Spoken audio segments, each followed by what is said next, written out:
Bonsoir, bonsoir, bonjour tout le monde, shalom, shalom, hello, hello, j'espère que vous allez tous bien. Par la grâce du Seigneur, moi je vais très bien par la grâce de Dieu. Donc je voulais encore aujourd'hui parler du Seigneur, car j'aime le Seigneur en fait. Quand on aime une personne, on parle d'elle, voilà. Quand on aime une personne, on peut que parler de cette personne. Donc je me permets de parler du Seigneur pour pouvoir aussi aider une personne qui peut entendre cette parole.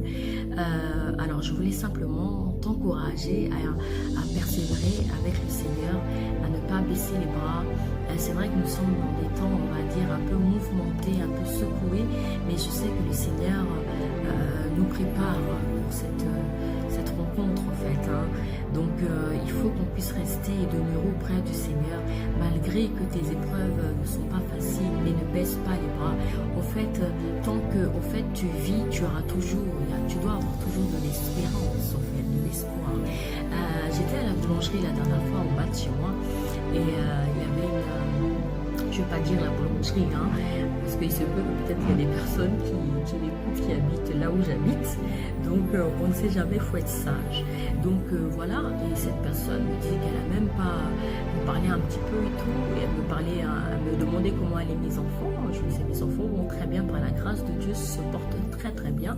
Et puis bon, moi je lui pose la question, et vous avez des enfants? Parce que bon, quand vous parlez avec une personne, il faut savoir aussi s'intéresser aussi aux autres. C'est pas que cette personne te pose la question, mais toi tu ne poses pas de question. Non, il faut un échange, il faut un dialogue. Quand une personne te pose une question, toi aussi pose des questions. C'est important. Et donc du coup, et je lui pose la question, et vous, vos enfants et tout. Elle me dit, mais moi j'en ai pas. J'ai dit, mais attendez, vous n'avez même pas un seul enfant? Elle me dit, non, je n'ai pas un seul enfant. Et donc, ce que j'ai pu apporter comme parole, c'est une parole d'encouragement, en fait. De lui dire, mais tout simplement, en fait, quand madame, vous avez encore la vie sur la terre, tant que vous vivez, il faut avoir de l'espérance. Il faut croire que c'est possible d'avoir des enfants. Il ne faut pas baisser les bras. C'est vrai que je n'avais pas forcément l'occasion de parler en fait de Jésus, parce que bon, on était dans une situation où je ne pouvais pas lui parler du Seigneur, mais la prochaine fois, si Dieu permet, pourquoi pas. Et donc du coup, elle me disait ces choses, et puis ben, moi je lui donnais une parole d'encouragement. Je lui ai dit, mais en fait, les gens qui sont enterrés dans les cimetières, eux, ils ont une raison de ne pas y croire, parce qu'ils ne sont plus là. Eux, ils ont une raison de ne plus espérer, parce qu'ils ne sont plus là. Mais vous qui êtes vivante, vous qui avez le souffle de vie, tant que vous avez la vie, tant que vous avez la vie, vous avez toujours de l'espoir en fait. Il y a toujours une situation, une solution plutôt, il y a toujours une solution à vos problèmes. Donc, en fait, tant que vous vivez sur la terre, il y a toujours une solution. Faites pas comme si vous étiez déjà dans un cimetière. Vous n'êtes pas dans un cimetière. Vous êtes vivant. Vous avez le souffle de vie, au fait. Donc, tant que vous avez le souffle de vie, eh ben, faut y croire. Le fait de ne plus y croire, c'est ça, au fait, qui tue aussi la bénédiction. Alléluia. Quand on n'y croit plus, ça éteint, en fait. Le Saint-Esprit, il dit, n'éteignez pas, n'attristez pas le Saint-Esprit. Quand on éteint, quand on n'y croit plus, on éteint, on attriste. Et c'est ce que j'ai essayé de lui faire comprendre, que non, quand vous avez la vie, il faut avoir de l'espérance, il faut toujours y croire. Alléluia. Personnellement, moi, tant que je vis, je dis toujours à Dieu, Seigneur, que je parte quand j'aurai même la centaine dépassée, par la grâce de Dieu, c'est Dieu seul qui sait, mais en tout cas, je ne partirai jamais d'une manière prématurée. Et je dis aussi au nom puissant de Jésus, tu ne partiras jamais d'une manière prématurée.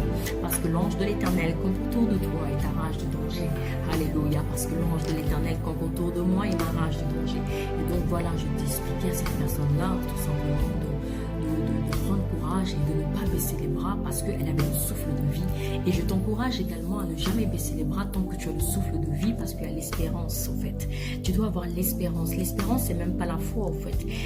En fait, la foi, c'est la ferme assurance. Mais l'espérance, c'est de croire déjà que tu peux avoir cette foi. L'espérance, c'est de croire qu'il y a encore une possibilité quelque part. Et la foi, c'est justement avoir cette ferme assurance que c'est possible. Donc voilà, j'encourageais cette personne. Et je veux aussi t'encourager aujourd'hui pour te dire que tant que tu as la vie, tant que tu respires, ne baisse jamais les bras. Regarde-moi dans mon épreuve, quand j'explique justement que le Seigneur a déposé toutes ses grâces en moi, tous ses dons en moi, en fait, que le Seigneur aussi faire quelque chose de particulier, et ben du coup, on n'écoute pas forcément. Mais c'est pas parce qu'on m'écoute pas que j'y crois pas en moi. C'est pas parce qu'on ne prête pas attention à ce que je leur dis que je ne crois pas en moi. Au contraire, c'est le Dieu de mon appel qui m'a appelé, c'est le Dieu de ma visitation qui m'a appelé. Ce n'est pas un homme qui m'a appelé, c'est Jésus-Christ qui m'a appelé. Et donc du coup, je crois en la personne qui m'a appelé. Et je sais que cette personne qui m'a appelé fera des choses que l'œil n'a point vues et que l'oreille n'a point entendu en fait. Je reste ferme et je m'appuie sur le Seigneur. On m'encourage, tant mieux. On ne m'encourage pas, eh ben, le Seigneur m'encouragera. Mon époux m'encouragera. Ma maman m'encouragera. Ceux qui m'aiment m'encourageront. Donc c'est ça en fait. C'est ce qu'il faut se dire. C'est que peut-être qu'on ne croit pas en toi. Peut-être qu'on t'a méprisé. Peut-être qu'on t'a négligé. Peut-être qu'on ne croit pas en toi parce qu'ils regardent toujours justement cette paille qu'il y a dans ton œil, mais ils ne voient jamais la poutre qu'il y a dans leur œil. Mais laisse-moi te dire que l'être humain est imparfait et il y a toujours ce jugement de se dire oui, un tel est comme ci, un tel est comme ça. Ils te regardent à l'apparence, ils te méprisent comme David. Ils ont méprisé David, mais pourtant c'était l'homme selon le cœur de Dieu. Dieu n'a pas regardé à Eliab, mais il a regardé à David. Donc c'est ça, Dieu regarde au cœur et non à l'apparence. C'est ça qu'il faut que tu te dises en fait, ne pas baisser les bras parce que Dieu en fait il regarde au cœur. Si c'est sur toi qu'il a misé, alors il compte sur toi en fait.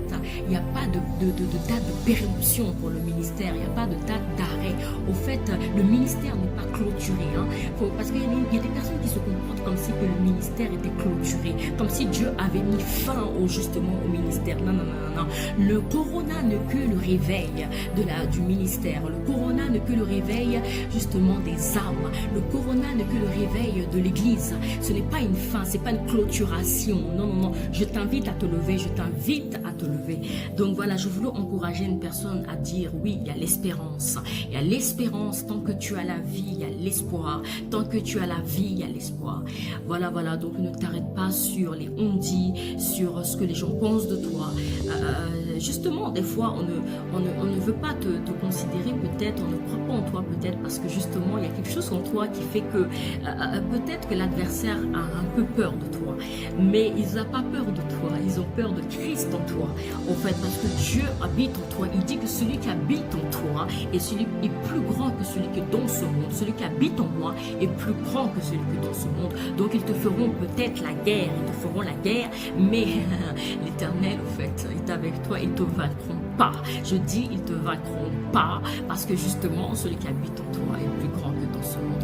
Donc, persévère, fortifie-toi et prends courage. Surtout, ne t'arrête pas, surtout, n'abandonne pas. Peu importe ce qu'on te dira, peu importe les intimidations, peu importe le mépris, peu importe les jalousies, peu importe les situations qu'on peut te donner, peu importe les noms qu'on peut te donner, peu importe la qualification qu'on te donne, laisse-moi te dire que Dieu te choisit toi. Justement, tu es cette pierre angulaire qui a été rejetée par vous, qui est bâtissée et qui va devenir la principale justement de l'angle. Parce que le Seigneur justement, il prend les choses qui ont l'apparence justement d'être vilains, mais au fait, ce sont des choses justement qui sont belles, c'est des choses qui sont justement intérieurement et extérieurement belles, des choses qu'on se dit mais elle a trop un visage de poupée, elle est trop voilà, son visage est trop dessiné, elle est trop.